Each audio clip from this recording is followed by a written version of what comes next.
When the Invincible count tweeted they were going to leave a mark with episode 7, I didn't think they were going to release one of the greatest episodes in the entire show. Okay, so it is 5 in the morning currently for me right now, and I just finished watching I just finished watching the Invincible episode that just dropped.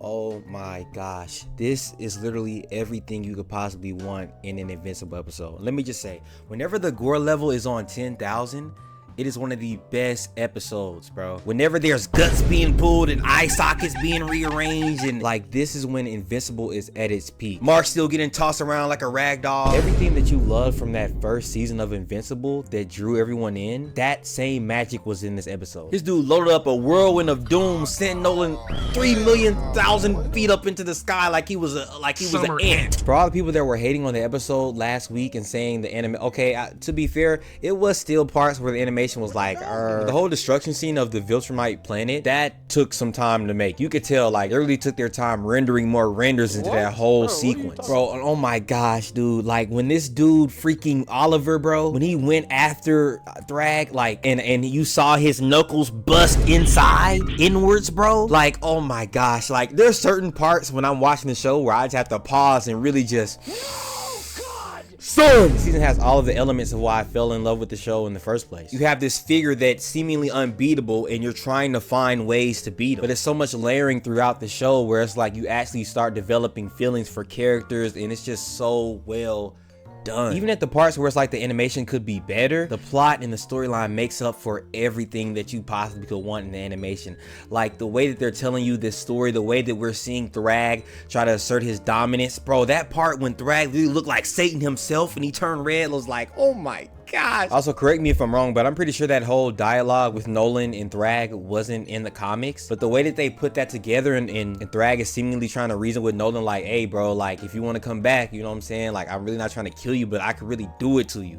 Like, they're building Thragg up. They're building his layered characterness. That's not even a word. I just invented a word. They're trying to show that he's actually somewhat sympathetic, but he's also like, hey bro, remember, I'm big bro though. At the end of the day, remember, I'm big dog. At one point, I want to say he even started crying. Like they really show he cares about this planet being destroyed. Like, the fan reception to Thragg in the last episode online was, I was seeing generally negative stuff. After this episode, he really showed everyone like, hey, chill out now. And I saw people online was like, oh, Thragg is not tough enough. Oh, Thragg is this, he's that.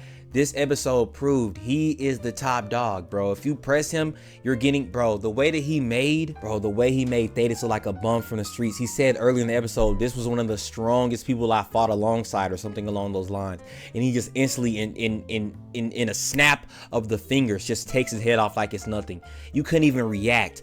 It's just the way that you feel. They capture the feeling of helplessness and hopelessness so perfectly. The way this dude just let Mark live. If I'm Mark, that's gotta be demoralizing to me, bro.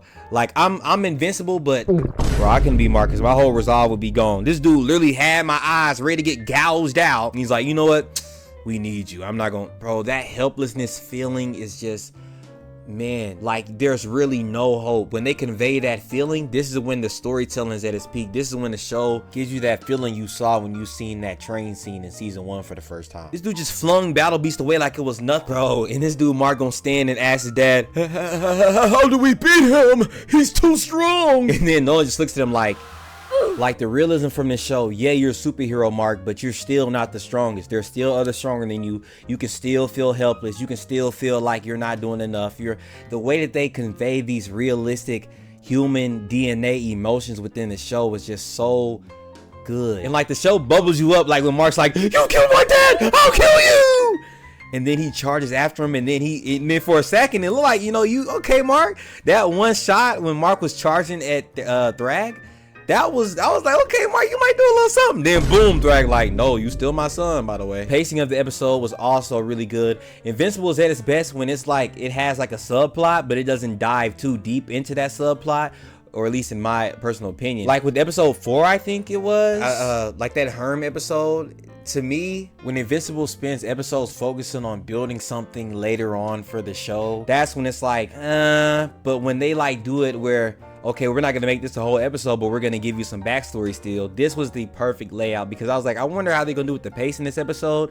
They did it perfectly, in my opinion. They gave you enough to know about Thragg's backstory his ambition, what the skull meant to him. Then they also give you the gore, the violence, the story, the plot, the suspense that really brings it all together. Bro, imagine being in Mark's shoes. This dude just freaking could have easily killed you. Now he's on your home planet. Like, the thoughts going through this dude's mind, the pee that has to be in his pants from even imagining what he could be doing on Earth after he almost just freaking shredded my whole family up.